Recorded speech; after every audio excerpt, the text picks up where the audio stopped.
नमस्कार, आप देख रहे हैं डिबेट का नंबर 1 शो सबका हिसाब होगा और मैं हूं आपके साथ अंजनी कुमार सिंह।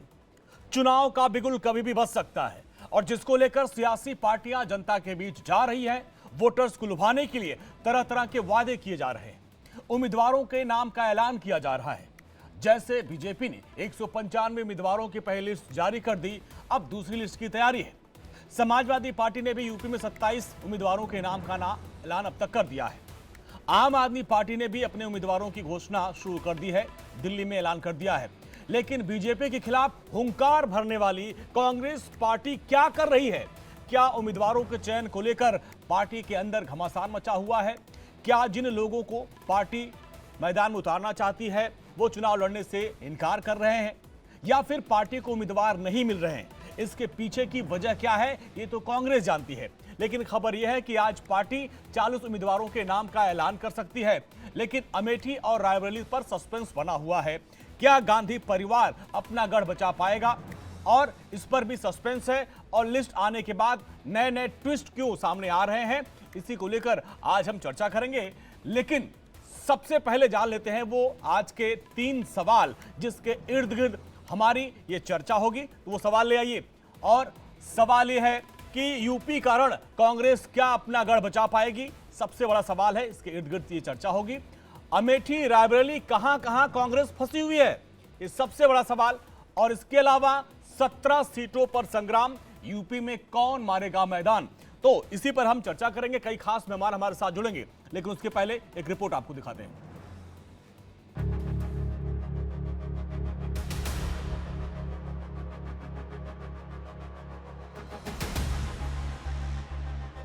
बीजेपी से टक्कर देने के लिए कांग्रेस ने उत्तर प्रदेश में समाजवादी पार्टी के साथ गठबंधन का फॉर्मूला निकाल लिया। एक तरफ साथी गठबंधन दल समाजवादी पार्टी उम्मीदवारों के ऐलान करती जा रही है, तो दूसरी तरफ कांग्रेस के अंदर मंथन का दौर चल रहा है, वो भी तब जब चुनाव में करीब 1 महीने से कम का वक्त बचा है। पूरी तैयारी है, यही तैयारी कर रहे हैं। हम घर घर जा रहे हैं।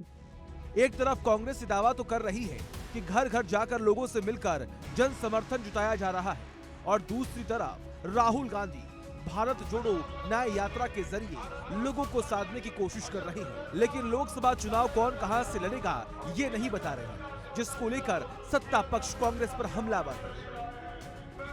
अमेठी गांधी खानदान का गढ़ है, वो अपने ओर से एक कैंडिडेट देने में इतना समय क्यों लगा रहे हैं? तो उनका लैक ऑफ कॉन्फिडेंस ही आपको बताता है कि अमेठी अब कांग्रेस बैस्टियन नहीं रही है।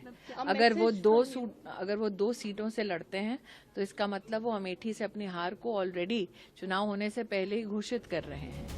वैसे जो दावे स्मृति ईरानी की तरफ से किए गए उसमें कितनी सच्चाई है, क्योंकि कांग्रेस अब तक किसी भी सीट से उम्मीदवारों का ऐलान नहीं कर पाई है।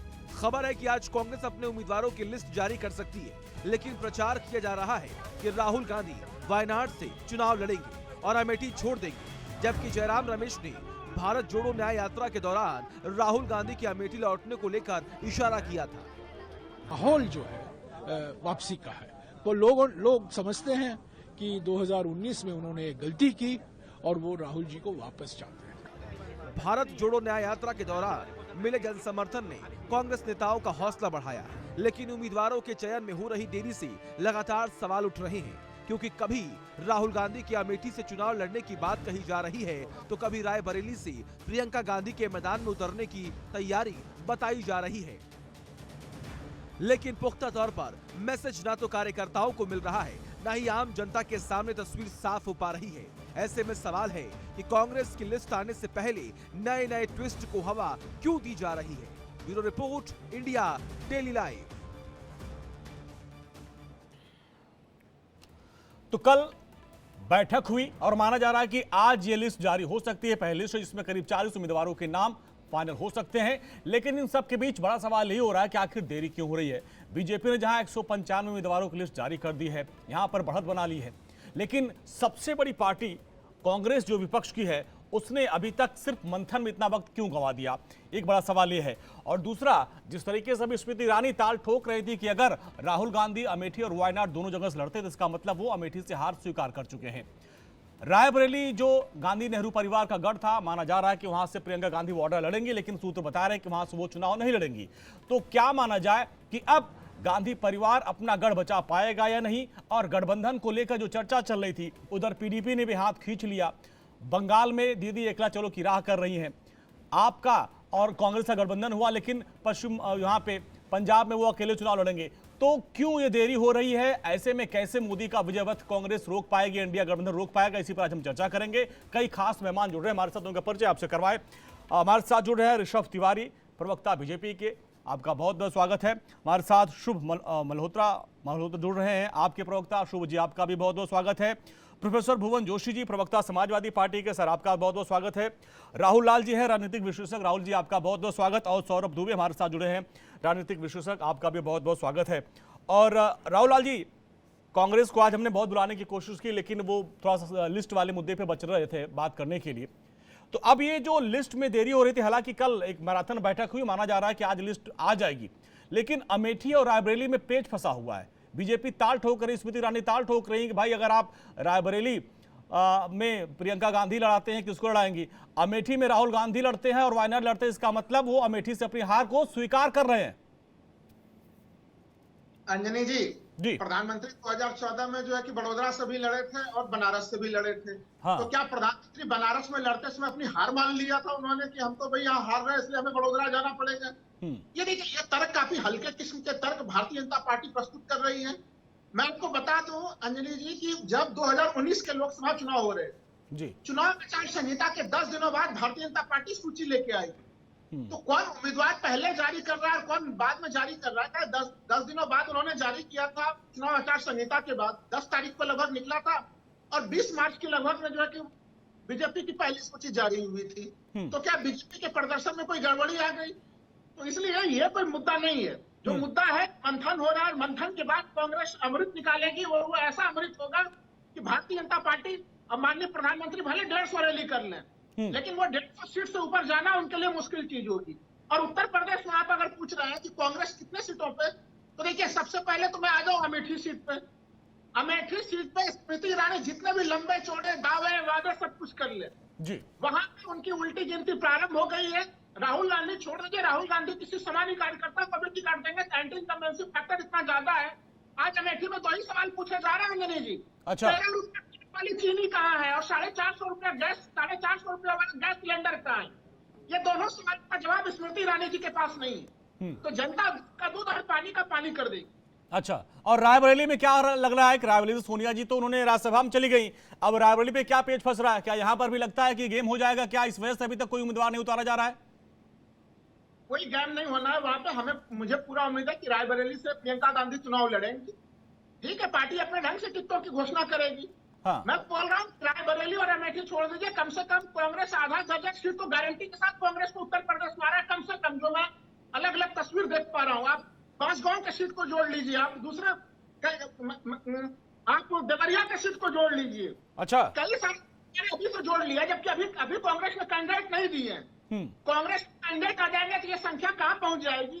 और भारतीय जनता पार्टी जिन्होंने की 51 सूची जारी कर दी थी, 51 में से इनके एक कैंडिडेट को इनको हटाना भी पड़ा है। तो दूरबीन लगा के देखते हैं कि हम 3 आधारों पर चेक करते हैं, हम नमो ऐप पे भी चेक करते हैं। तो बाराबंकी के सांसद महोदय को चेक करने में कहां से गलती हो गई थी इनसे? बाराबंकी के सांसद महोदय के वायरल वीडियो तो बाद में आ रहे हैं, लेकिन उनका पहले से भी खूब सारे ऑडियो वायरल होते थे, वो अधिकारियों को गाली गलौज करते थे, सब कुछ करते थे, फिर भी उनकी छटनी नहीं की। तो मैं कह रहा हूँ भारतीय जनता पार्टी वो डरी हुई है। उनको राम राज्य वाला जो ताकत होनी चाहिए बीजेपी में, अच्छा, और जो रिस्क टेकिंग एबिलिटी होनी चाहिए वो नहीं दिखा। 47 मतलब आप ये कह रहे हैं कि जो देरी हो रही है वो मंथन कर रहे हैं और बीजेपी डरी हुई और डर के उसने 195 में पहले उतार दिया। ठीक है, अब ऋषभ जी जरा आप जवाब दीजिए, इसके बाद हम बाकी मेहमानों के पास चलेंगे। जी, सबसे पहले आज अंतर्राष्ट्रीय महिला दिवस है, उसकी बहुत बहुत शुभकामनाएं। महाशिवरात्रि की बहुत बहुत शुभकामनाएं। देखिए, राहुल लाल जी की बेचैनी मैं समझ सकता हूं। ये उस विचारधारा का विश्लेषण करते हैं जिस तरह विचारधारा जो अमृत नहीं पीता वो जहर केवल उगलने का काम करता है। अमृत उनसे नहीं निकलती कांग्रेस से, चाहे सनातन के लिए जहर उगालना हो चाहे साउथ इंडिया नॉर्थ इंडिया करके देश को तोड़ने के लिए जहर उगलना हो, चाहे अन्य मुद्दों पे जहर उगलना हो, केवल जहर ही वो प्रोड्यूस करते हैं और जहर को अमृत बनाकर देश को देने का काम नरेंद्र मोदी जी करते हैं और उन्होंने किया है। दूसरी बात, राहुल लाल जी बड़े ताल ठोक कर पहले भी कहते थे, इन्होंने तो डबल डिजिट की बात कही थी, डबल डिजिट में भाजपा छत्तीसगढ़ में नहीं आएगी, मध्य प्रदेश में सफाया हो जाएगा, उसके बाद राजस्थान में तो दूर दूर तक नहीं दिखेंगे। तो इनका कॉन्फिडेंट इतना रहता है हर वक्त, और जैसे चुनाव का रिजल्ट आता है टाई टाई फिस। तो मैं समझ सकता हूं चुनाव से पहले कुछ भी बोल ले, जनता के दिल ने समझा है विकास को, और विकास को देखने के लिए दिल को विशाल करना पड़ेगा राहुल लाल जी। और जनता एक स्वर में कह रही है कि फिर एक बार मोदी सरकार, अब की बार 400 पार, और हमें कोई दुविधा नहीं है। आप टिकट डिसाइड के लिए अपना मंथन कीजिए, जनता मंथन कर चुकी कि पुनः मोदी जी को लाएंगे, विकास की गति को बढ़ाएंगे। ठीक है, तो ये बीजेपी का कहना है। चलिए प्रोफेसर भुवन जोशी जी, अब जो गठबंधन की बात सामने आ रही है, कांग्रेस का भी तो भाई ठीक है मंथन चल रहा है, आज लिस्ट जारी होगी, लेकिन गठबंधन को लेकर कई तरह की बातें सामने आ रही है कि इंडिया गठबंधन में जम्मू कश्मीर में टूट पड़ गई, इधर पंजाब में आम आदमी पार्टी अलग लड़ रही है, बाकी जगहों पे साथ लड़ रही है, दीदी का अलग एकला चलो अभियान चल रहा है। तो आप लोग यूपी में कम से कम मजबूती के साथ है ना। एक खबर ये भी आ रही है कि बुआ भी गठबंधन की साथी बनने वाली है क्या?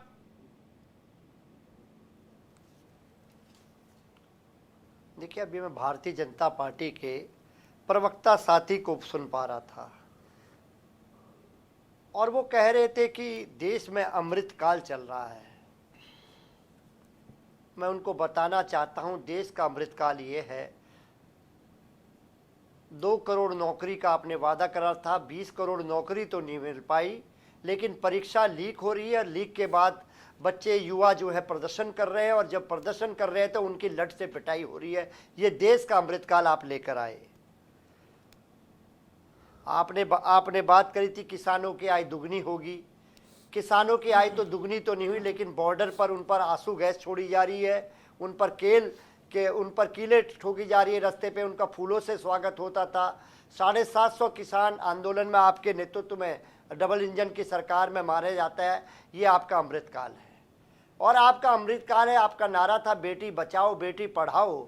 हमने देखा आपका अमृतकाल, हमने देखा उसको मणिपुर में देखा किस प्रकार नग्न बेटियां आदरणीय मोदी जी के नेतृत्व में घुमाई गई, और हमने देखा है कि किस प्रकार पहलवान बेटियों को प्रधानमंत्री जी के घर के 5 किलोमीटर के अंदर घसीटा गया। हमने देखा है किस प्रकार माननीय प्रधानमंत्री जी की जो कॉन्स्टिट्यूंसी है उसमें बीएचयू में रेप करने का काम एक छात्रा के साथ भारतीय जनता पार्टी के होनहार कार्यकर्ता करते हैं। हाथरस की दलित बेटी को जलाते हुए देखा। हमने देखा कानपुर में किस प्रकार ब्राह्मण माँ बेटी को प्रशासन के द्वारा मार दिया गया। ये सब आपके अमृतकाल में हो गया था। आपने कहा था कि काला धन आएगा। काला धन तो छोड़िए, हमारा सफेद धन देश के आपके औद्योगिक मित्र लेके चले जाते हैं। ये देश का अमृतकाल नहीं है तो क्या है? अच्छा भुवन जी, जो आप लिख के आए उसको पढ़ रहे, थोड़ा सा मेरे सवाल का भी जवाब दीजिए। तो जो आप लिख के लाए उसको धीरे धीरे पढ़ते रहेगा, 1 घंटे की डिबेट है। मेरा सवाल ये था कि भाई गठबंधन को लेकर तमाम पेज फंस रहे हैं, क्या उसकी वजह से थोड़ी देरी हो रही है? यूपी में गठबंधन हो गया, लेकिन खबर यह है कि कांग्रेस चाहती है कि बुआ आ जाए तो यूपी में हम बीजेपी से मजबूती से लड़ पाएंगे। थोड़ा इसको दे दें, बाकी तो आपने पूरा लिस्ट लिखा उसको, और आगे हम सुनते रहेंगे, क्रमबद्ध करके सुनेंगे उसको। नहीं, आपने एक विषय कहा कि आप लिख कर आए थे, एक नेशनल चैनल में आप ये विषय कह रहे थे। एक प्रोफेसर आदमी क्या ऐसे ही जैसे ये लोग बोलने का काम कर रहे हैं, भारतीय जनता पार्टी अगल बगल की बातें करूं? आप तो अंजलि जी मेरे साथ बहस करते हैं, क्या मुद्दों से हटकर बात करें? क्या ये देश के मुद्दे नहीं है जिसका मजाक उड़ाया आपने अभी? नहीं सर, देश के मुद्दे नहीं है, जो मैंने बोला क्या गलत बात है? उस पे भी आइए, दोनों बातें मतलब क्रमबद्ध तरीके से रखिए। जो सवाल था सर, चूंकि आज गठबंधन पे बात हो रही है, अब वो भी बात होगी, उस पे भी आप चर्चा। देखिए आपने बहुत सही सवाल उठाए, आपने अच्छा जवाब दिया बीजेपी को, लेकिन जो मेरा सवाल था, जो आज मुद्दा था, उस पे भी थोड़ा आइए, उस पे भी प्रकाश डालिए। आपके बात का जवाब दूंगा। जी जी सर, उस पे भी आइए।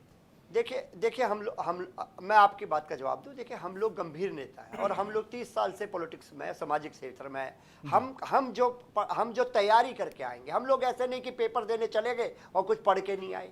तो आपने बहस बनाई, इससे आपके भी टीवी चैनल की वो बनेगी। विषय ये है ना, अगर सही से तथ्य रखे जाएंगे और तथ्य नहीं रखे जाएंगे, बेफालतू की बहस होगी तो कोई भी आके कर लेगा। दूसरा विषय मैं आना चाहता हूं गठबंधन के बारे में, जो माननीय राष्ट्रीय अध्यक्ष अखिलेश यादव जी ने कहा है, उन्होंने साफ कहने का काम करा, हम और कांग्रेस और हमारे जो छोटे दल हैं वो मिलकर चुनाव लड़ेंगे और इसकी हम लोग जमीन पर है। सबसे पहली लिस्ट अगर किसी की आई है तो केवल समाजवादी पार्टी की आई है। हमने सबसे आगे आके निकलने का काम करा है, हमारा गठबंधन सबसे पहले हुआ है। और दूसरा, हम लोग धरातल पर काम कर रहे हैं और जो हमारे नेता माननीय अखिलेश यादव जी ने कहा है कि पीडीए प्लस इंडिया ये मिलकर भारतीय जनता पार्टी को हराने का काम करेगा, हम लोग इसी दिशा में काम कर। ये वाला सर जो प्रियंका गांधी ने मायावती से बात की, ऐसी खबर है कि वो भी चाहती है कि वो भी गठबंधन में आ जाए, उनका वेलकम होगा?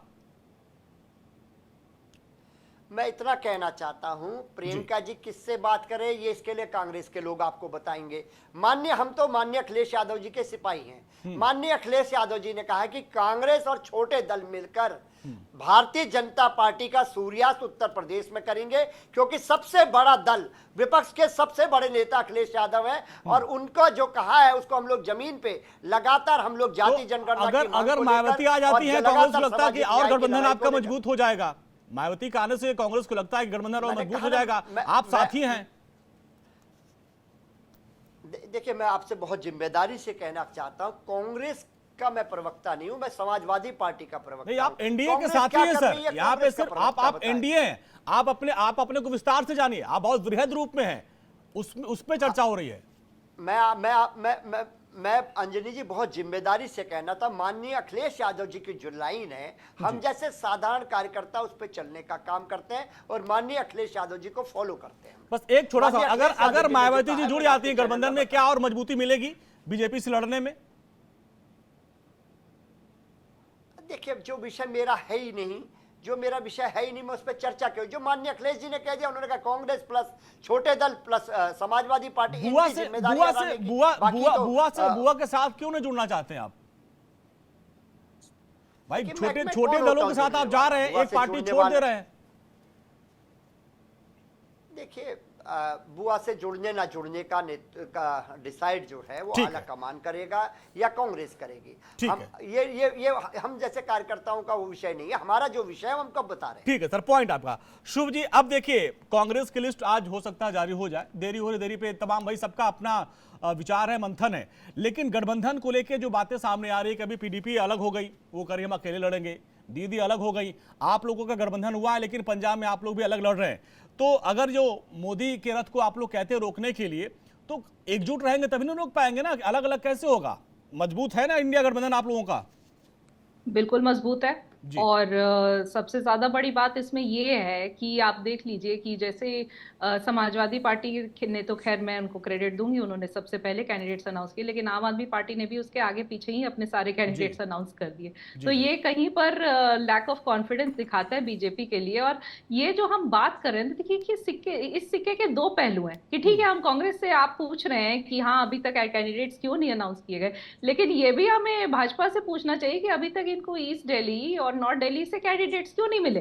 दिल्ली की भी तो सीटें इन्होंने अनाउंस कर दी हैं। बल्कि जिस दिन कुलदीप कुमार जो आम आदमी पार्टी के कैंडिडेट हैं, जनरल सीट है ईस्ट दिल्ली की, वहां से एक ऐसी कैंडिडेट को आम आदमी पार्टी ने इतने अनप्रेसिडेंटेड तरीके से खड़ा किया, उसी दिन गौतम गंभीर ने सीट से ही नहीं बल्कि भाजपा से भी इस्तीफा दे दिया और आज तक इन लोगों को कैंडिडेट नहीं मिला उस सीट के लिए। तो ये इनसे भी पूछना चाहिए। अब मुझे तो लगता है कि हड़बड़ी में कांग्रेस सीट अनाउंस करे और जैसे भाजपा के साथ हो जाए कि 195 के अनाउंस करा, उसमें आसनसोल के कैंडिडेट भगोड़े हो गए, फाइनल लिस्ट में से आसनसोल के कैंडिडेट फाइनल लिस्ट में अनाउंस किया, वहां से मेहसाणा गुजरात के कैंडिडेट भगोड़े हो गए जो इनके उप पूर्व मुख्यमंत्री भी रहे हैं। तो उससे अच्छा है कि थोड़ा सा अच्छे से मंथन करते। भाजपा से भी मैं एक्सपेक्ट कर रही थी कि थोड़ा सा 12पंक्ति वाला भूल गया, 12पंक्ति वाले मेरावत जी भी। हाँ, वो आपने बोल दिया तो मैंने बोला नहीं। और बाकी असम में इनको दूसरी लिस्ट निकालनी पड़ गई।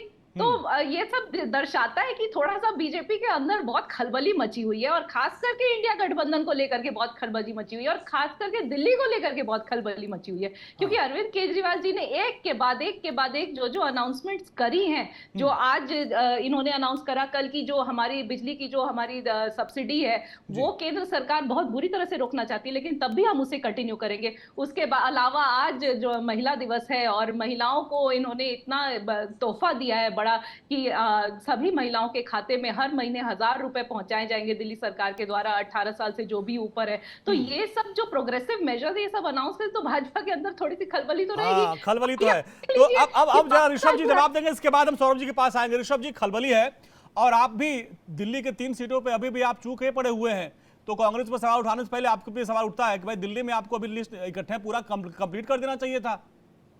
शुभ जी सवाल उठा रही हैं। देखिए अंजनी जी, हम उन पार्टियों में से आते हैं जो 365 दिन कार्य करते हैं, चाहे छोटा इलेक्शन हो चाहे बड़ा इलेक्शन हो। भारतीय जनता पार्टी के संगठन की संरचना ये पार्टियां नहीं समझ सकती, जो 24 घंटे केवल सेवा भाव में जुड़ी रहती है। और दूसरी बात, खलबली की बात ये करते हैं, रैली बंगाल में होती है, विपक्ष के दिल में खलबली होती है, तो बेचैन तो ये लोग हैं, और हमें कोई ज्यादा बेचैन होने की आवश्यकता नहीं है। हम अस्वस्थ हैं और बिल्कुल निश्चिंत हैं, क्योंकि हमने काम किया है। लाभार्थी की अगर आप सूची देखेंगे तो उन लाभार्थियों तक हमने योजना पहुंचाई है अंत्योदय मूल मंत्र पे, और हमारे प्रोफेसर साहब बैठे थे, पढ़ लिख कर आने की बात कर रहे थे। अच्छी बात है, पढ़ लिख कर आते हैं, लेकिन अपने अपने पढ़ने में थोड़ी गड़बड़ी कर दी सर। अगर आप ढंग से पढ़े होते तो ये भी पढ़े होते कि पहली बार आपके ही उत्तर प्रदेश में हजारों गांव में बिजली अब पहुंची, जो पहुंच जानी चाहिए थी पहले। अगर आप ढंग से पढ़े होते तो आप ये भी पढ़े होते कि एम्स आजादी के इतने साल तक केवल 2 थे, अब जाके 16 हो गए। अगर आप पढ़े होते तो ढंग से ये भी पढ़े होते कि उत्तर प्रदेश पहले उठाओ लो प्रदेश होता था, अब उत्तम प्रदेश की ओर अग्रसर है। तो शायद आपने पढ़ाई में थोड़ी सी कमी चूक कर दी। और जो हमारी जो बहन बैठी हुई है, आम आदमी पार्टी की बात करती है, इन्होंने दिल्ली को एजुकेशन मॉडल नहीं, बेवड़ा मॉडल दिया है, और बेवड़ा मॉडल के भ्रष्टाचार कुलदीप जी के डर से गौतम गंभीर ने पार्टी छोड़ दी। वो ये कह रहे हैं कि कुलदीप जी के डर से गौतम गंभीर ने पार्टी छोड़ दी। कुलदीप जी के डर से गौतम गंभीर ने पार्टी छोड़ दी। देखिए गौतम गंभीर जी ने अपने ट्वीट में खुले तौर पे कहा है कि मैंने अपने आप को खुद से फ्री किया, क्योंकि मैं क्रिकेट में एक दिन पहले ही उनकी आत्मा जागी, कोचिंग इंस्टीट्यूट को लेकर आना चाहता हूं, उनका व्यक्तिगत निर्णय है। तो उन्होंने क्या, अगर इस बात को आप देखेंगे सर, ठीक है, तो कुमार विश्वास से लेकर किरण बेदी तक, सौरभ भाई बहुत देर से इंतजार कर रहे हैं। भुवन जी थोड़ा सा आप जवाब दीजिए, इसके बाद मैं सौरभ भाई के पास आता हूं। भुवन जी चूंकि आपके ऊपर सवाल उठाया था, भुवन जी छोटा जवाब दीजिए, इसके बाद मैं सौरभ जी के पास आता हूं। उनको आपने खदेड़ दिया, आप नैतिकता की बात। अब आप सुनिए, भुवन जी को सुनिए। भुवन जी जल्दी जवाब दीजिए, फिर सौरभ जी के पास चलता हूं। देखिए, भारतीय जनता पार्टी के जो प्रवक्ता साथी हैं वो अभी बिजली की बात कर रहे हैं। मैं आपको दावे के साथ कह सकता हूं इस चैनल में कि 7 साल में कोई पावर प्लांट योगी सरकार ने नहीं लगाया। और आज देश को जो 54 करोड़ का कर्जा था, 54 लाख करोड़ का कर्जा था जब मोदी जी देश में आए थे, और आज कितना हो गया है, 204 लाख करोड़ का कर्जा देश पर आज कर दिया है। ये इनका है। और मैं इनसे पूछना चाहता हूं, योगी जी शपथ कहां पर लेते अगर हमारे नेता माननीय अखिलेश यादव जी कान्हा स्टेडियम नहीं बनाते? मैं पूछना चाहता हूं, वर्ल्ड क्लास एक्सप्रेस वे बनाया हमने जो आगरा से लखनऊ तक का है, उसमें माननीय प्रधानमंत्री जी ने हरकुलस कहां उतारते अगर हमारे नेता माननीय। चलिए देखिए, वो तो हर सरकारें करती हैं, वो तो हर सरकारें करती हैं। अब सौरभ जी आपके पास आए, काफी देर से आप बैठे थे, सभी पार्टियों को सुना, तो अब ये आज का जो मंथन था कि आज लिस्ट जारी हो सकती है, लेकिन पेच जो अमेठी और रायबरेली पे है, ये गढ़ रहा है गांधी नेहरू परिवार का। क्या लगता है कि ये गढ़ बचा पाएगी कांग्रेस, या गठबंधन के अभी और जिससे कहा जा रहा है कि मायावती जुड़ सकती हैं, या अभी सिर्फ सपा पर अकेले भरोसा नहीं, मायावती को भी जोड़ना चाहते हैं? 2 मुद्दे हैं, अपनी विचार रखिए आप। देखिए, आपने स्वयं कहा कि उनका गढ़ रहा है, कांग्रेस का गढ़ नहीं रहा। आपने व्यक्तियों के नाम लिए, व्यक्ति विशेष, मतलब परिवार का गढ़ रहा। मतलब आज लगभग समाचार चैनलों पर भी जब बात की जाती है तो परिवार के बारे में लोग जानते हैं कि यहां से गांधी परिवार के 2 ही सदस्य लड़ सकते हैं। उसके अलावा तीसरा ऑप्शन अगर खुला था तो प्रियंका गांधी के नाम पर आ गई थी, पहले सोनिया गांधी और पहले जो है राहुल गांधी। अब प्रियंका गांधी परिवार की दूसरी महिला है और तीसरी दावेदार है उस सीट की।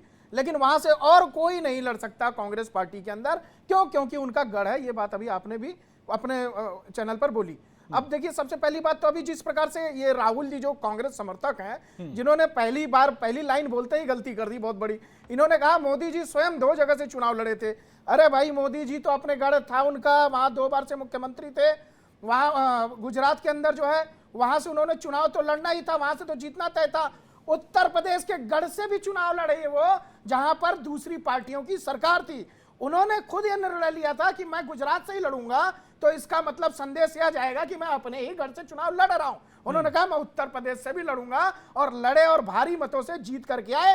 तो ये कांग्रेस समर्थक भाई राहुल जी को समझना चाहिए कि राहुल गांधी जी जिनका गढ़ रहा था वहां से हार गए थे, और वायनाड भाग करके उनको जीतना पड़ा, अपने घर से भाग गए। मेरी बात तो सुन लो राहुल भाई, मेरी बात खत्म होने दीजिए, उसके बाद बात करिएगा आप। बात खत्म होने दीजिए, बात खत्म हो जाने दीजिए। आपके बीच में नहीं बोला, आप सुन लीजिए, बात सुन लीजिए।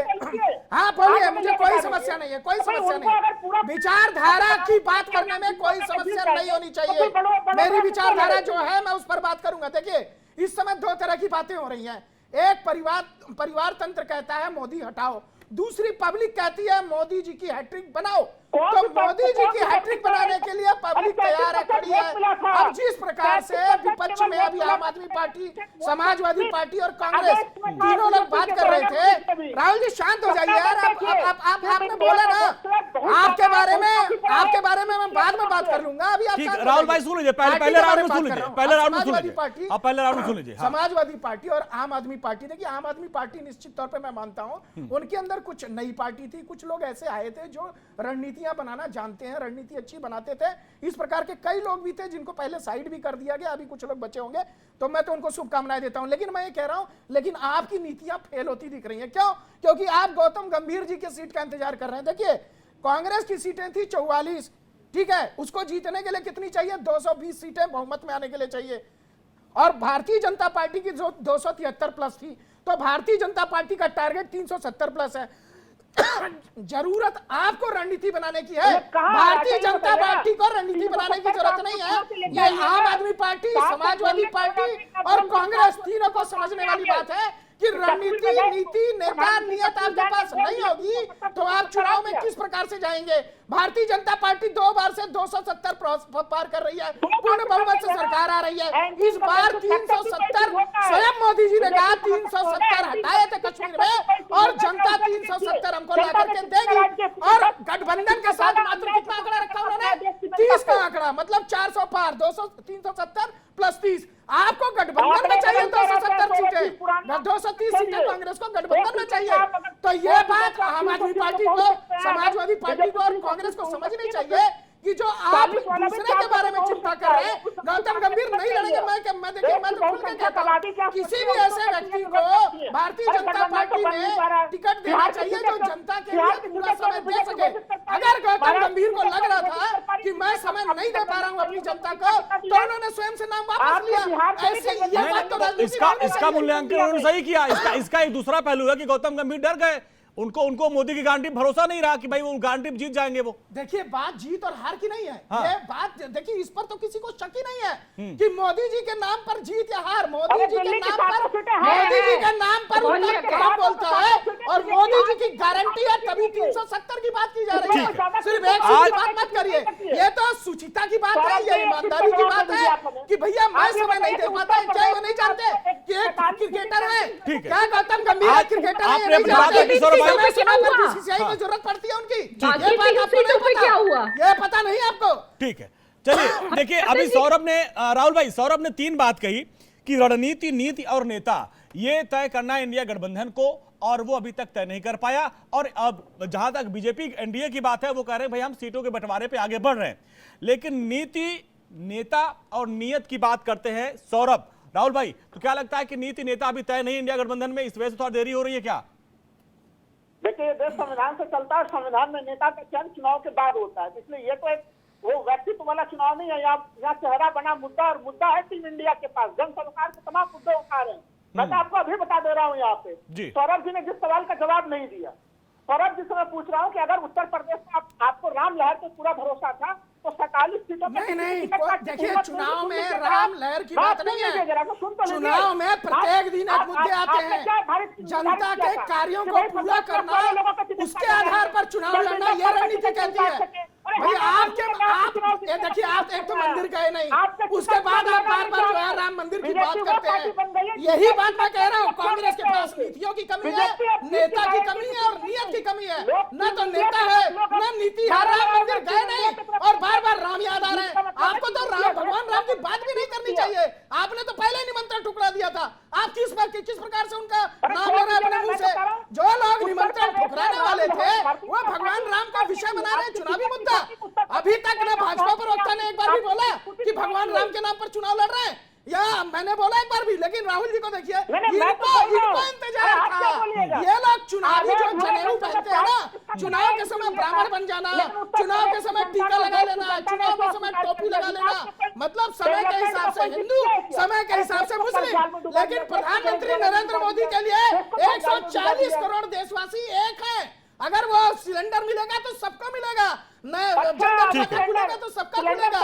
जितनी योजनाएं अगर देगी प्रधानमंत्री मोदी सरकार, वो सारे वर्गों के लिए होगी, समाज के सभी लोगों के लिए होगी, चाहे वो पीड़ित हो, वंचित हो, शोषित हो या उच्च जाति का हो। लेकिन ये लोग जो है ये राम मंदिर का इंतजार कर रहे थे। भैया वहाँ पर जो होना था हो गया, आपने राम मंदिर चलिए स्थापित कर ठीक है। ये देखिए दोनों लोगों की बातों को आपने सुना, दोनों लोगों की बातों को सुना आपने। अब देखिए आते हैं ऋषभ के पास।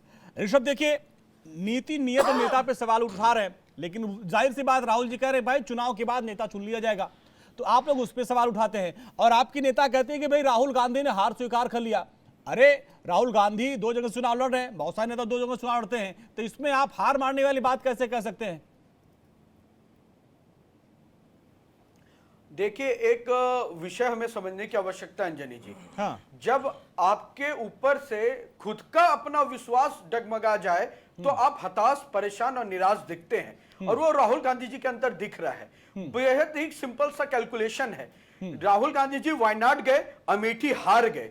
बहुत सही कहा सौरभ भाई ने। मोदी जी गुजरात से वाराणसी आए, प्रचंड बहुमत से जीते, दूसरी बार और प्रचंड बहुमत से जीते, और उसके बाद गुजरात से फिर नहीं गए लड़ने, उन्हें विश्वास रहा कि मैं वहीं से लड़ूंगा। लेकिन राहुल गांधी जी फिर वापस पुराने सीट पे, कभी उधर सीट पे, डगमग राजनीति इनकी चल रही है। इसलिए कहा जा रहा है कि ना तो उनके पास नेतृत्व है, ना नियत है, ना नीति है। और जिस पार्टी के अंदर ऐसा नेता हो जो हमेशा एक फेलियर रिप्रेजेंटेशन को गठित करे, उस पर जनता कतई विश्वास नहीं करेगी। और हमें तो कॉन्फिडेंट है, हम लड़ेंगे ज्यादा सीट पे, तो नारा देंगे 370 का।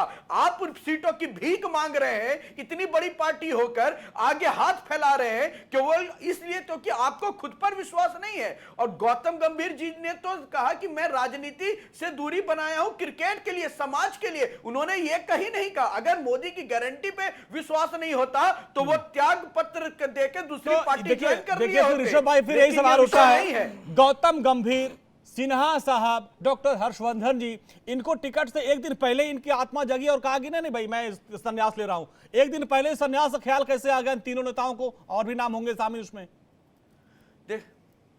देखिए, जयंत सिन्हा जी की जहां तक आप बात करेंगे, मैं भी झारखंड से आता हूं। जयंत सिन्हा जी पहले भी समाज सेवा में थे, राजनीति में आने के बाद भी हैं, और अब भी वो रहेंगे। उन्होंने स्पष्ट कहा पार्टी के अंदर एक समय होता है, टिकट के समय ही लोग कहेगा, बहुत समय समीकरण मंथन से पहले क्लियर कर दिए होते, फिर उनके नाम में चर्चा भी नहीं होती। अब जिस दिन मंथन हो रहा है उसी दिन आप कह रहे हैं।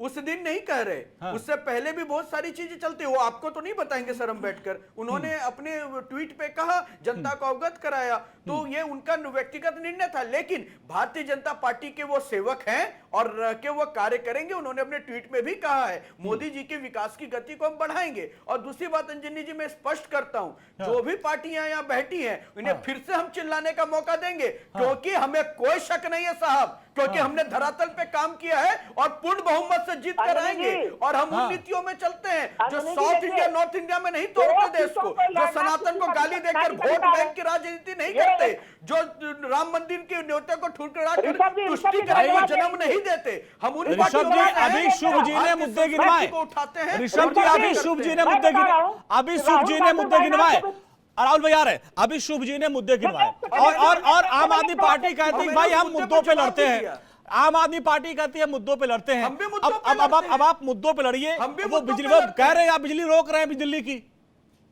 सब्सिडी को।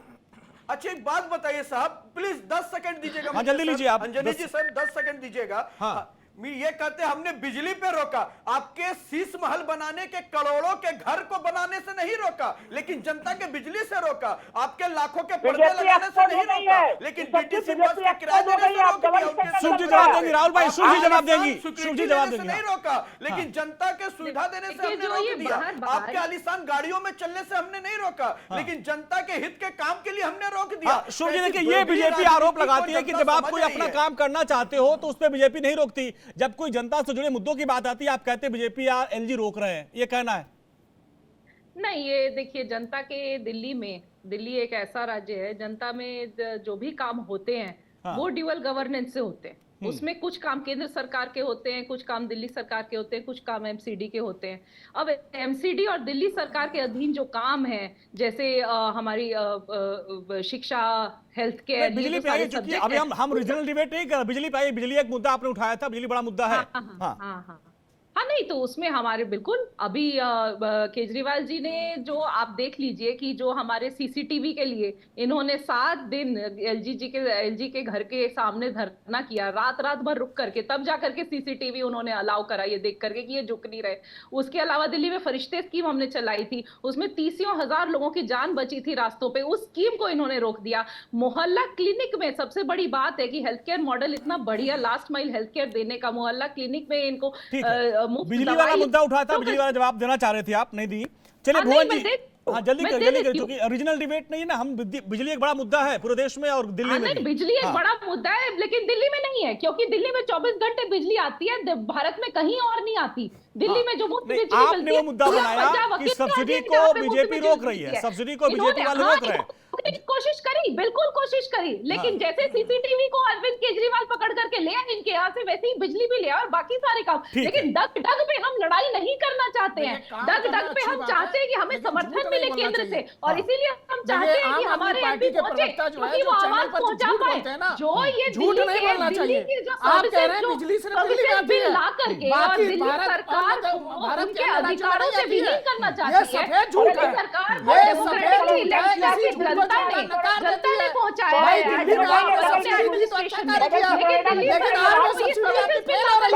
आज आपकी आर्थिक स्थिति टूट रही है, आज आप कह रहे हैं को सैलरी नहीं दे सकते, हमको भारत सरकार से बजट चाहिए बढ़ा करके, क्यों चाहिए? क्योंकि आप फ्री की रेवड़ी बांट रहे हैं, आप बिजली की रेवड़ी बांट रहे हैं, तो आपको एक्स्ट्रा खर्च चाहिए भाई। अभी फ्री इशू पे आएंगे, बहुत लंबी बात हो जाएगी। भुवन जी के पास चलते हैं, भुवन जी काफी देर से इंतजार करें। भुवन जी देखिए अभी 2024 को लेकर दोनों खेमे, चाहे एनडीए हो या इंडिया गठबंधन, दोनों ने अपनी ताकत दिखाना शुरू कर दिया। लेकिन क्या लगता है, जैसा कि अखिलेश जी भी बोल रहे थे कि सीट शेयरिंग पे जो देरी हो रही थी, इससे अखिलेश जी नाराज हो रहे थे। क्या लगता है कि सीट शेयरिंग क्लियर हो जाए बाकी राज्यों में, जैसे अभी पीडीपी छिटक रही है, दीदी छिटक रही है, पूर्वोत्तर के राज्यों में बातें हैं, जो बाकी जो साथी दल है इंडिया के, जल्द से जल्द क्लियर हो जाए तो चीजें और बेहतर हो जाएंगी और बेहतर तरीके से आप लड़ाई लड़ पाएंगे। भुवन जी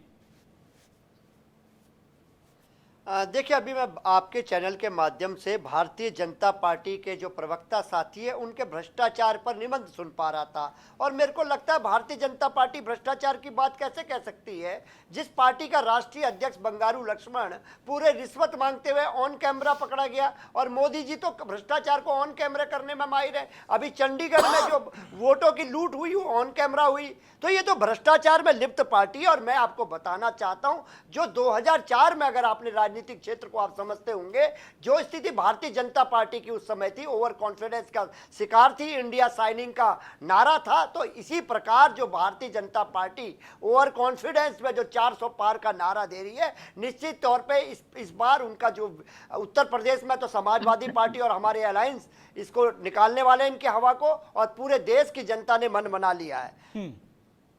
ये पॉइंट देखिए, रही बात आपने अलायंस का, हमारे जो हमारे जो अन्य साथी हैं, निश्चित तौर पर मैंने आपको जो चैनल में शुरू में कहा है, समाजवादी पार्टी की जिम्मेदारी उत्तर प्रदेश में इनका सूर्यास्त करने के उस दिशा में हम लोग काम कर रहे हैं, क्योंकि यहाँ पर मुख्य विपक्षी पार्टी हम लोग हैं। हम कांग्रेस और हमारे सहयोगी दल मिलकर इनका सूर्यास्त कर देंगे। यहाँ की जिम्मेदारी हमारी है। ऋषभ जी जवाब दीजिए, इसके बाद हम सौरभ के पास आएंगे। ये उन्होंने कहा कि अगर एक एक क्षेत्रीय दल कांग्रेस के साथ मिलकर एक एक राज्य में अगर रणनीति बनाए बीजेपी को रोकने की, तो ये रणनीति कामयाब हो सकती है। ऋषभ जी। अंजन जी, इन्होंने कहा कि ओवर कॉन्फिडेंस है। नहीं साहब, हमें कॉन्फिडेंस, ओवर कॉन्फिडेंट नहीं, जनता पे विश्वास है। और ये विश्वास यूं ही अनायास नहीं आ गया। ये विश्वास तब होता है जब किसी की मां के देहांत के बाद एक इंसान पूरे देश को अपना मां समझकर पुनः कार्य पे लग जाता है, तब जाके विश्वास निकलता है। और भारत जोड़ो यात्रा, न्याय यात्रा निकालने से देश नहीं जुड़ता साहब। देश तब जुड़ता है जब सर को छत मिलता है, देश तब जुड़ता है जब घर को नल मिलता है, काउंटर दीजिएगा सर, जब आयुष्मान योजना मिलता है, तब जाकर देश जुड़ता है साहब। और इस तरह का विश्वास तब आता है जब जनता का आशीर्वाद हमारे सर पे आता है। इन नीतियों पे हम चलते हैं, इन अंत्योदय मूल मंत्र पे चलने वाली पार्टियों में सहमत हैं। ठीक है, राहुल जी जवाब दीजिए। राहुल जी कह रहे हैं भाई हमने काम किया है, हमने छत दी है और इसी वजह से हमारे पास विश्वास है। ठीक है, और ऋषभ भाई, राहुल लाल जी इसके बाद भुवन जी जवाब देंगे। राहुल जी फिर भुवन जी जवाब देंगे। पहले राहुल जी फिर भुवन जी जवाब देंगे। पहले राहुल भाई, राहुल जी जवाब दीजिए। वो कह रहे हैं भाई हमने काम किया है इसलिए हमारे पास विश्वास है, ओवर कॉन्फिडेंस नहीं है। इसके बाद भुवन जी जवाब देंगे। काम तो भारतीय जनता पार्टी ने इतना ज्यादा कर दिया है कि अभी तक नोटबंदी का कारण नहीं बता सके कि नोटबंदी की सफलता की क्या चीजें मिली है। अब तक नोटबंदी की सफलता का कभी नोटबंदी के बाद तो चुनाव हुआ था, जनता ने तय कर दिया। अब इतना पुराना मुद्दा फिर क्यों उठा रहे हैं? लोगों को उम्मीद था। देखिए, दूसरा चीज अभी कह रहे हैं कि भाई सबको घर पे छत दिया, सबको घर पे छत दिया तो भाई 2022 तक डेडलाइन पार कर चुका है। किसानों का आय दोगुनी तक की डेडलाइन पार कर चुका है।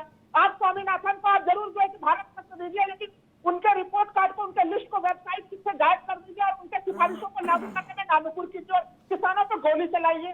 जनता ने निर्णय ले लिया है। और मैं अभी भी कह रहा हूँ कि 2019 में बीजेपी की आंधी थी, तब भी उस आंधी में 37% वोट थे इनके। विपक्ष बिखरा हुआ था, 2014 में भी विपक्ष बिखरा हुआ था और 2019 में बिखरा हुआ था, लेकिन इस बार संयुक्त विपक्ष है। अरे राहुल भाई, 10 राज ऐसे थे जहां पर बीजेपी ने क्लीन स्वीप किया था। ठीक है, अब भुवन जी जवाब दीजिए। आप भुवन जी जवाब दीजिए। भुवन जी जवाब दीजिए। देखिए, अभी भारतीय जनता पार्टी के जो नेता थे वो ये कह रहे थे कि ओवर कॉन्फिडेंस। मैं आपको बताना चाहता हूं, अभी अभी आप ओवर कॉन्फिडेंस का शिकार हुए घोसी में।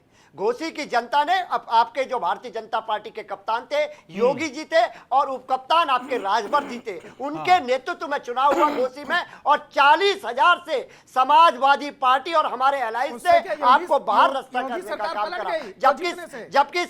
जबकि सरकार आपकी थी और योगी जी का चेहरा था और राजभर जी ने गारंटी ली थी। जिस प्रकार राजभर जी की गारंटी फेल हुई है, इस बार मोदी जी की गारंटी भी फेल होगी, क्योंकि मोदी जी ने लेकिन वही देखिए, वही आप घोसी को याद कर रहे हैं, लेकिन हमारे आजमगढ़ और रामपुर का आपने दावा छोड़ दिया। वो तो गढ़ था, वहां पर भी कैसे हो गया? उपचुनाव की आप बात करेंगे तो अगर आप उपचुनाव की बात करेंगे तो ये 2 सीटें आपके जबरदस्ती छीन लिया। मैं आपको बताना चाहता हूं, उत्तर प्रदेश में जो लास्ट जनता का चुनाव हुआ वो घोसी का चुनाव हुआ है। आप याद तो मतलब जो अच्छा चुनाव होगा वो याद होगा। आपके गढ़, रामपुर, आजमगढ़ की बात नहीं करेंगे आप?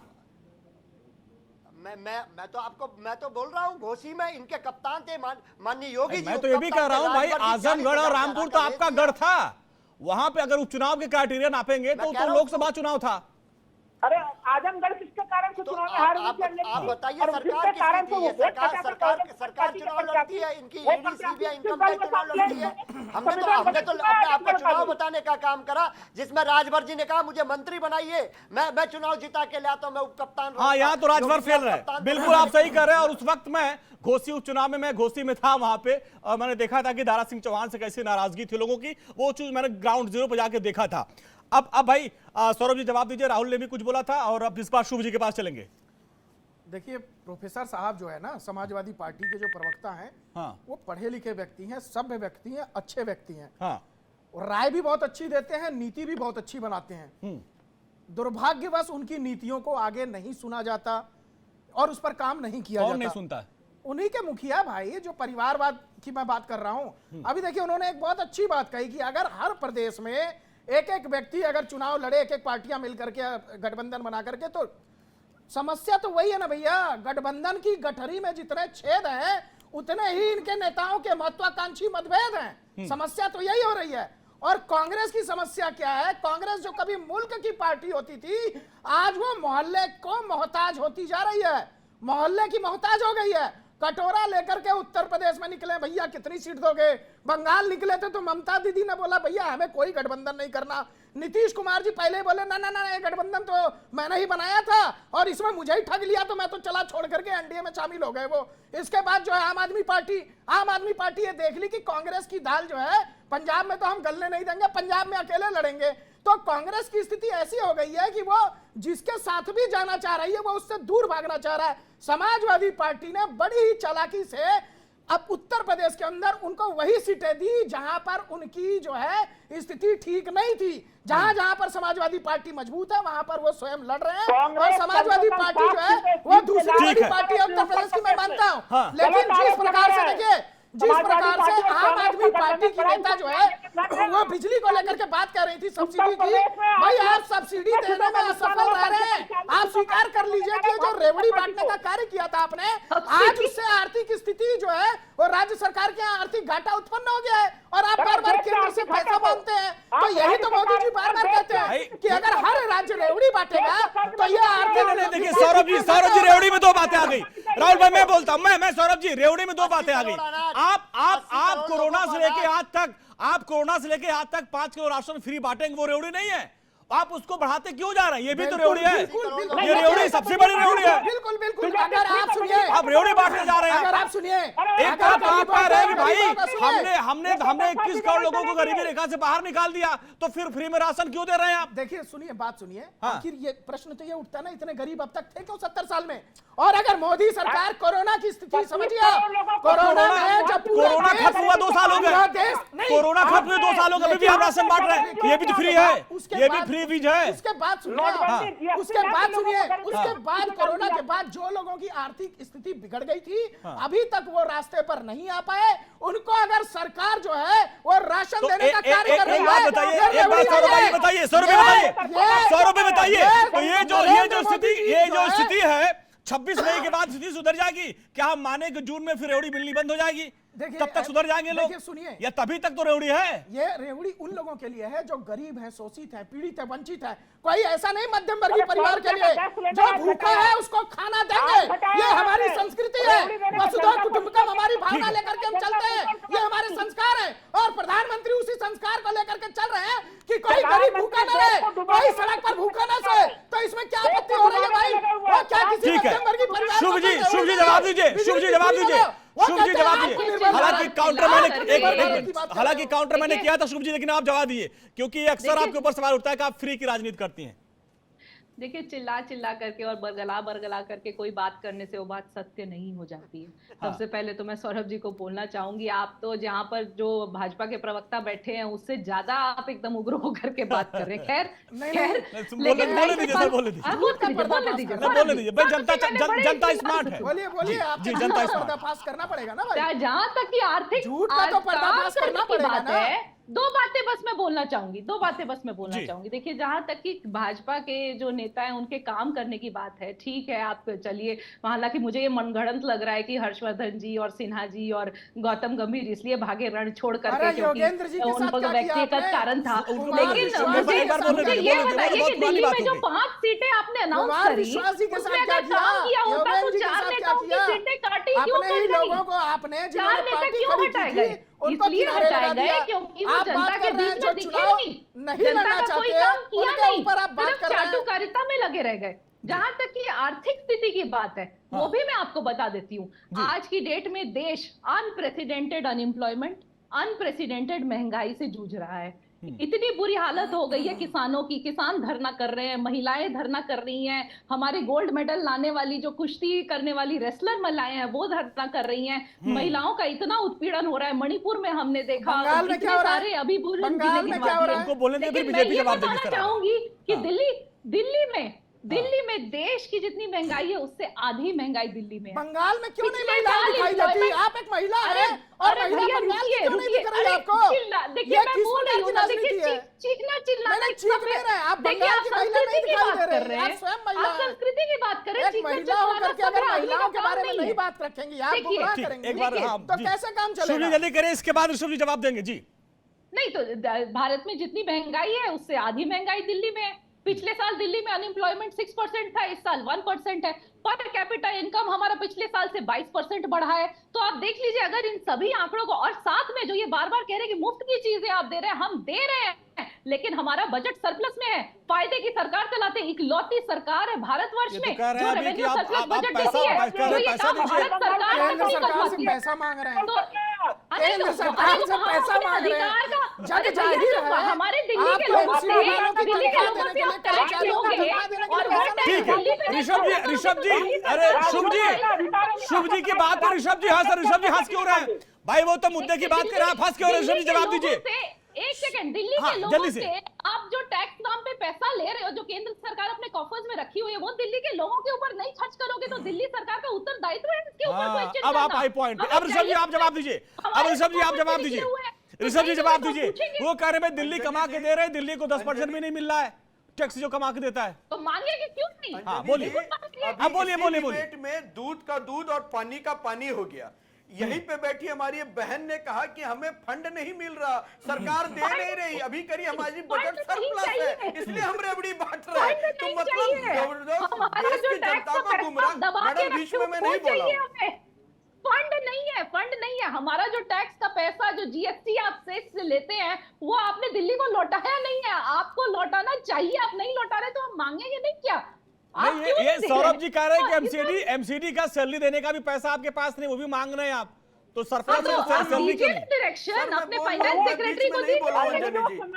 अब इन्होंने लॉ बना करके, जीएसटी बना करके, समझ में नहीं आता है अगर बीच में इंटरप्शन होता है तो। ठीक है राहुल भाई, एक बार ऋषभ जवाब दे, इस बार हम जाएंगे जोशी जी के पास, फिर राहुल भाई आपके पास आएंगे। ऋषभ जी आप जवाब दीजिए, कई सवाल आपके ऊपर उठाए गए हैं। महत्वपूर्ण विषय, जिन्होंने जानवर का चारा खा लिया हो, वो आज देश की जनता के अनाज की योजना पे सवाल खड़ा कर रहे हैं। अरे कितनी बार हमने कहा है कि मजबूर नहीं, मजबूत करने देने की ये योजना है। और अगर किसी को राशन देकर अगर उसका 500,000 रुपया भी पर मंथ एक परिवार का सेव हो रहा है, तो वो पैसे से तो ये भी तो रेवड़ी है ऋषभ भाई, ये भी तो रेवड़ी है। देश को अगर बिजली और बस में सफर फ्री है तो आपको रेवड़ी नजर आता है। वो बिजली और बस में सफर रेवड़ी है तो ये राशन रेवड़ी नहीं है। अंजनी जी, अगर आपने काउंटर किया है तो जवाब दीजिए। राहुल भाई जवाब देने दीजिए। राहुल भाई मैं खुद सवाल पूछ रहा हूँ, ऋषभ भाई जवाब दीजिए। ऋषभ भाई जवाब दीजिए, रेवड़ी का दो अलग अलग तरीका कैसे हो सकता है? मैं आपको बताता हूँ। हाँ बिल्कुल बिल्कुल बता रहा हूं रेवड़ी क्या होता है। रेवड़ी तब होता है कि जब आपको सक्षम रहने पे भी केवल बैठ के ये कह दिया जाए कि सब कुछ हम देंगे चुनाव में आने के लिए, उसे रेवड़ी कहते हैं। अगर तो 80 करोड़ लोग क्या सक्षम नहीं है? ऋषभ भाई यही तो कंट्रोवर्सी है, यही तो कंट्रोवर्सी है कि क्या 80 करोड़ लोग सक्षम नहीं है देश में? ना उन रेवड़ी बांटने वालों की योजना पे मोहताज रहे। इसको रेवड़ी करना नहीं कहते, किसी को भरपेट। मैंने सवाल पूछा तो ऋषभ भाई ये माना जाए कि 80 करोड़ जनता सक्षम नहीं है, इसलिए आप उनको राशन दे रहे हैं। एक तरफ तो आप कहते हैं 21 करोड़ को गरीबी रेखा से बाहर निकाल दिया और 80 करोड़ को आप राशन फ्री में दे रहे हैं। जी नहीं, बिल्कुल मैं क्लियर करिए, थोड़ा क्लियर करिए, जनता देख रही है। क्रोनोलॉजी को शायद समझने के लिए रेडी नहीं है आप। मुझे या तो समय दे सर, मैं आपको बता दे रहा हूं। बस अब आपके पास 1 मिनट का समय, इसके बाद हम आगे बढ़ेंगे। 1 मिनट में समझा दीजिए, 1 मिनट में समझा दीजिए रेवड़ी वाला मामला। बिल्कुल हाँ, 80 करोड़ को अगर हम अनाज देने की बात करते हैं तो हम उन्हें और सशक्त करने की बात करते हैं। अगर आपके घर के बच्चे कोई नौकरी पाले और इनकी कंप्लेंट करने दीजिए सर। राहुल भाई बोल लीजिए, आप आता आपके पास। राहुल भाई नोट कर लीजिए, इस बार आएंगे आपके पास। थोड़ा उनका हम समझ लें रेवड़ी मॉडल क्या है। जी जी ऋषभ भाई बताइए। नहीं राहुल भाई थोड़ा समझ लेते हैं उनका रेवड़ी मॉडल क्या है।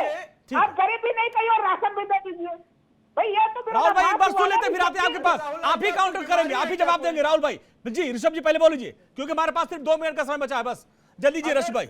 हाँ एक बात समझने का प्रयास कीजिएगा। हाँ। अगर कोई बेटा घर का कमाना शुरू करता है और वो कमाने के बाद कुछ सैलरी लाता है और अपने पिताजी को लाकर देता है कि पिताजी लीजिए, ये आज मेरी पहली सैलरी है, हाँ। तो पिताजी उस समय अगर ये कहें कि नहीं, ये सैलरी को तुम अपने पास रखो और मजबूत करो ताकि तुम इसे और उन्नति करो, इसीलिए अगर हम अनाउंस दे रहे हैं ताकि घर का राशन का अगर पैसा, तो सर वही हाल तो दिल्ली का भी है। अगर दिल्ली में 200 यूनिट तक अगर बिजली का पैसा नहीं मिलता है तो इसमें तो डायरेक्ट लाभ मिलता है आम लोगों को। ठीक है राहुल भाई जवाब दीजिए, हमारे पास समय कम है। राहुल भाई जवाब दीजिए, राहुल भाई जल्दी जवाब दीजिए। ठीक है ऋषभ जी, राहुल भाई का राहुल जी का नंबर है, राहुल जी जवाब दीजिए। राहुल जी बोलिए, जल्दी जवाब दीजिए 10 सेकंड में। मैं 10 सेकंड में यही कहूंगा कि अभी केंद्र सरकार की फिल्म बिजली का योजना लेके आई है, वो योजना कैसे अलग है उसको। अरे आपने गरीब बना के आपके पास आएंगे, आपके पास आप उसमें बात करिए। आपके पास आएंगे सर। आप देखिए आखिरी चक में 10 सेकंड सबको मिलेगा अपनी बात रखने के लिए। सर गरीब बना के अब 10 मिनट में क्लियर, 10 मिनट फाइनल कमेंट। चलने वाला। हाँ चलिए शुभ जी 10 सेकंड में आपका फाइनल कमेंट। मैं बताती हूँ रेवड़ी और सोशल सिक्योरिटी में क्या फर्क होता है। जब चुनाव आते हैं तो उस समय जो ये मुफ्त का राशन, अनाज और ये सब चीजें जो बांटी जाती हैं, लेकिन तब भी भारत सरकार के 80% ऑफ जीडीपी उनके ऊपर लोन है और तब भी ये मुफ्त के ये सब चीजें बांटी जाती हैं, उसको रेवड़ी कहते हैं। लेकिन दिल्ली में जो हम करते हैं वो हम फिस्कल प्रूडेंस के साथ करते हैं, रेवेन्यू करते हैं, बिना फिस्कल डेफिसिट के करते हैं। इसीलिए ये सोशल सिक्योरिटी कहलाती है जब हम महिलाओं को 1000 रुपए उनके अकाउंट में हर महीने देते हैं। भुवन जी 10 सेकंड बताइए, 10 सेकंड बताइए क्या इंडिया गठबंधन एकजुट होके बीजेपी को रोक पाएगा? फाइनल कमेंट आपका।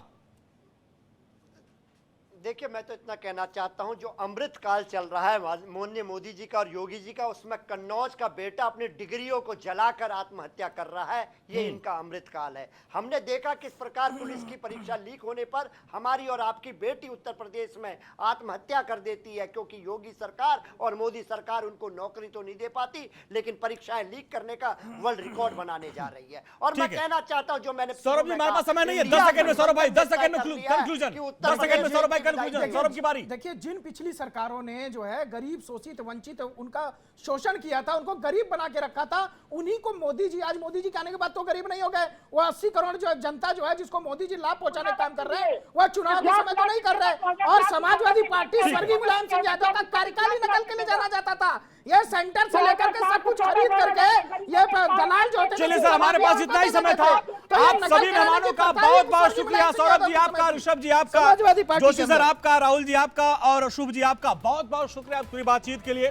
तो आप देखिए लिस्ट की तैयारी है, माना जा रहा है कि आज लिस्ट जारी हो जाएगी। हालांकि गठबंधन को लेकर भी स्थिति क्लियर होनी चाहिए। गठबंधन के साथी कह रहे हैं कि सीट शेयरिंग का फॉर्मूला बहुत जल्द कर लिया जाए, तभी हम एनडीए को रोक पाएंगे। अब देखना यह होगा कि कांग्रेस अपना गढ़ बचा पाती है या नहीं, ये लंबी चर्चा है और हर दिन हम चर्चा करते ही रहेंगे। फिलहाल आज इस खास शो में इतना ही। नमस्कार।